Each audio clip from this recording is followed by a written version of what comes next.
it creates life within you and that person. It brings a sense of vitality and vigor and excitement and youthfulness to your body and your soul. So I think intimate wellness is very important to pursue, to prioritize. And I've seen the impact that it has made in my own life and in the lives of my patients over and over again.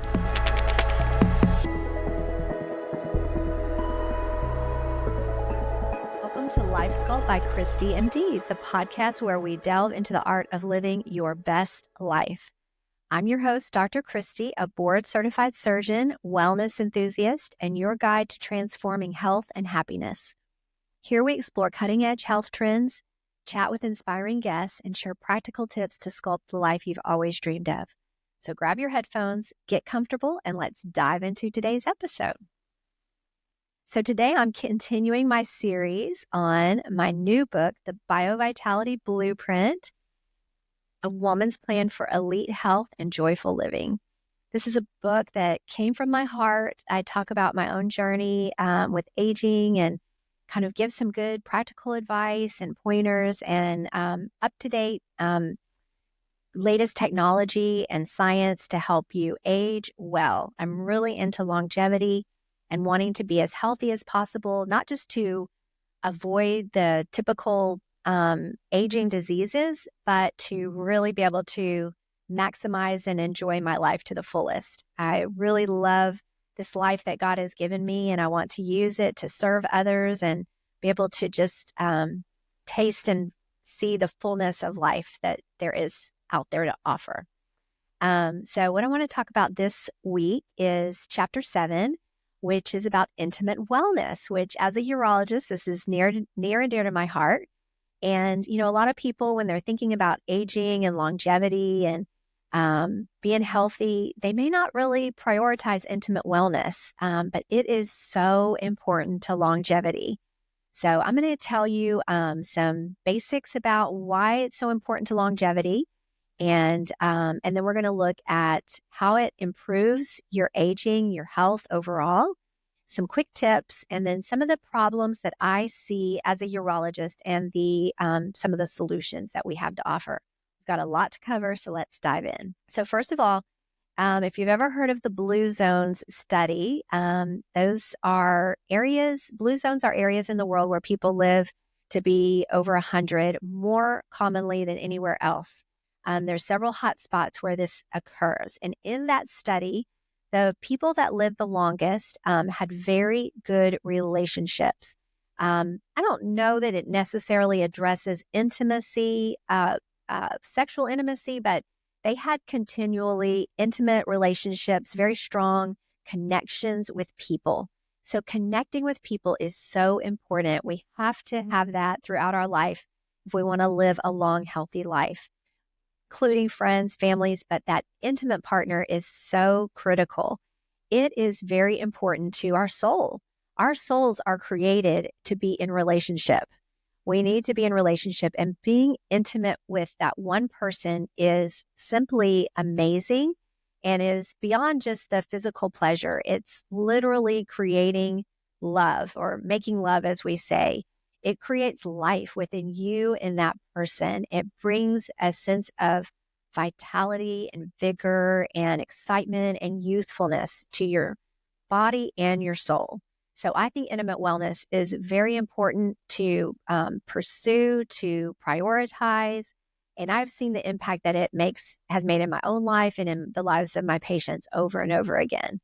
And we can enjoy this even as we age. If we take care of our body, we address these issues, that no matter how old we are, we can continue to enjoy this part of our life, this part of our intimate relationship, and really be able to be built up and be as strong and vigorous as possible. When we make love, there is a natural release of hormones that happens. Dopamine and oxytocin are happiness, connection hormones, and they naturally get released when we make love. Even before we orgasm, we get those chemicals circulating through our body, circulating to our brain, that really helps us feel amazing. These hormones lead to better heart health, better sleep, a sense of well-being, and less stress. So if we are making love regularly, we're going to have the health benefits of that. Better health, let me put it this way, better sex leads to better health and vice versa. Better health leads to better sex. So it's all about being a whole person, taking care of your physical body, your emotional self, your soul, your connections, and of course your spirit with your relationship with God and being connected in that way. So what are some quick tips for your improving your intimate wellness? So number one, as I just alluded to, get healthy overall. So if you're healthier overall, if you're eating well, exercising, taking care of your body, addressing issues as they come up, not letting them fester, you're going to have a better sex life. You're going to be able to enjoy it better and be able to really show up for your partner better. Number two is working on your faith. Your faith, having a connection with God, actually makes your heart full. You're better able to give love and receive love. You feel like you're worthy to be loved because you've received the love of God. So you're better able to pass that off to your partner and really share that and help it grow. It just begins to compound after that. It's very exciting. The third quick tip is to exercise your pelvic floor. So working on your Kegels exercises is very important. We have actually a device in my office. I'll talk about it more later, but the Emsella, and it strengthens the pelvic floor, which helps bladder control, but it also improves orgasm because those muscles are stronger. And when you have an orgasm, those muscles will contract, which will intensify the sensation of the orgasm. One thing that you should avoid, which will really impact your sex life as you get older, is avoiding smoking and vaping.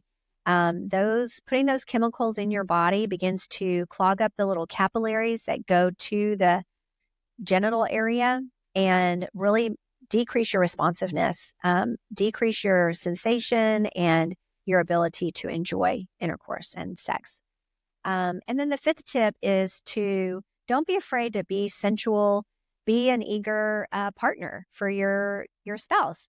That's very appealing, and you, no matter, I don't care how old you are, I don't care what you look like, you can be sensual. You can really embrace that part of you that enjoys the touch, enjoys being close to someone, and really looks forward to that. And that's very appealing to your spouse. They really enjoy that, just like you would really enjoy them to come and snuggle up to you and want to really be close to you and enjoy that touch. It's very attractive to each other. So now we're going to shift gears and talk about some of the problems that I see in my office as a menopause expert, a urologist, someone that's studied sexual medicine for many years, and some of the treatments that we have to address these issues. So number one is vaginal dryness and pain. That is extremely common, especially after menopause, but even before menopause, it can occur, especially someone that's been nursing a long time or been on birth control pills for a long time. The vagina gets very thinned out, very dry. There's no lubrication. It's uncomfortable. It does not feel good to have sex. It even can tear and bleed sometimes. It's a big problem, and it's one of the main reasons why women don't want to have sex. This can be treated, okay? And I really encourage people to address it early, address it before it becomes a big problem. The number one thing that you can do, the easiest, quickest thing is estradiol cream, which is often covered by insurance. You can apply it into the vagina, and it will help to feed those cells in the vagina to help them to get thicker, to reproduce, to build up the capillaries so that you'll have better lubrication, and makes a huge difference. And it helps just with health because it helps you avoid urinary tract infections. So that's one thing that pretty much everybody could do. And even if you don't have insurance, the estradiol cream is not super expensive and totally worth it. It's something that you're going to want to do for life to keep your vagina healthy. There are some people like me, for example, that the systemic hormones, the pellets really help with the atrophy. So you don't have to use the estrogen cream as well, but some people need both.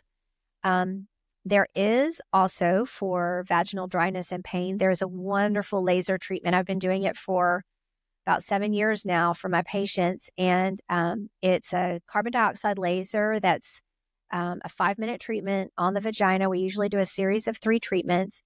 Very, very effective as estradiol cream. You don't have to deal with the mess. You don't have to deal with it. It's with trying to remember. So it's very good. You do a touch up a year to maintain.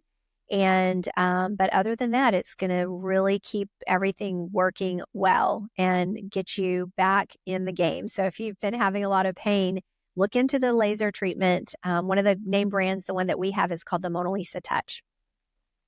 Okay. The second problem that I often see is vaginal laxity, which is where the vaginal walls have stretched out. They've gotten loose. The patients don't really feel the friction. They just can't feel things as much. So there's 3 treatments for that. One is the Emcella chair, which is going to tone up the muscles and improve the muscle strength and grip. It also improves the orgasm sensation. Another one is the radio frequency treatment. The brand that we have is called MFem 360, and it's going to apply heat to the vagina, which is going to help stimulate the natural cells in the vagina to tighten up, to build up the collagen, the elastin, so that you can feel tighter and your vagina has more sensation. If it's gotten to the point where it's really stretched out, the treatment is going to be surgery. And sometimes that can be covered by insurance, depends on the situation, but some absorbable sutures in the vagina, 6 weeks recovery, and you can have a tighter vagina. The third big problem that patients will come see me for is orgasm difficulty. So difficulty achieving an orgasm, or it's muted, it's not as strong as it once was, takes too long. Now there's a big gap between men and women with orgasm. A lot of women don't have consistent orgasms like men. That's very tricky for women. There's a lot of myths about it. A lot of people think that you're supposed to have orgasms all the time when you have intercourse, but most women do require clitoral sensation, clitoral stimulation, whether manually or with a vibrator, to have an orgasm. It takes a lot of mind focus, and if the mind is drifting, it's hard to have an orgasm. If the hormones are off balance, that can really make it very difficult. So the treatments for this are making sure the hormones are balanced. There is a supplement called L-citrulline, which is very helpful for improving the blood flow to the area. The treatment that I love, that I'm really excited about, that we offer, is an ultrasound treatment on the clitoris. And it really improves the blood flow to the area, the sensation, and helps the orgasms really increase and expand. There's platelet-rich plasma, which can be injected into the clitoris. Sounds super painful, but with the right technique, it's really not painful. And then we look for clitoral adhesion. So if there is some skin that's growing over the clitoris, the hood of the clitoris sometimes gets really tight and stuck on there, we can release it, and that can make a big difference with orgasm. So there are lots of things that can be done. Sometimes it does require going to sex therapy, because orgasm is multifactorial. As you can imagine, there's a lot that happens in the brain during orgasm. The fifth issue is enlarged labia, where the labia minora, the inner lips of the vulva, become very long. And there's a wide range of labia sizes. So there's not like one labia size that's ideal. But some people do have very, very stretched out labia that interferes with interferes with sex, exercise. They feel like they're visible with certain clothing. So we can go in and shrink that with radio frequency treatments in the office, which is very easy and not so painful. Or I can do surgery to trim those down. The last problem that I often see is low libido, just really not wanting to have sex, having zero desire. This is really, really common. Women are really busy. the testosterone levels go down after age 30, which drives a lot of the libido feeling. And just being exhausted takes away any desire to have sex. So slowing down, decreasing stress, and checking hormone levels, correcting hormone levels can really improve libido and make a huge difference with your relationship and with your sex life. So intimate wellness is very important to longevity. And I think it's something that needs to be addressed. It's going to help you live longer and just enjoy your life to the max. So thank you for tuning into this episode of LifeSculpt by Christi MD. I hope you found our conversation as inspiring and enlightening as I did. If you enjoyed today's episode, please be sure to subscribe, rate, leave a review on your favorite podcast platform. Your feedback helps us reach more listeners and spread the message of living a life sculpted by health and happiness. Don't forget to follow us on social media at LifeSculpt by Christi MD for more updates, behind-the-scenes content, and to join our amazing community. And follow my personal account at Love Life Medicine for more great health and inspirational content. Until next time, remember to prioritize your well-being and keep sculpting the life you love.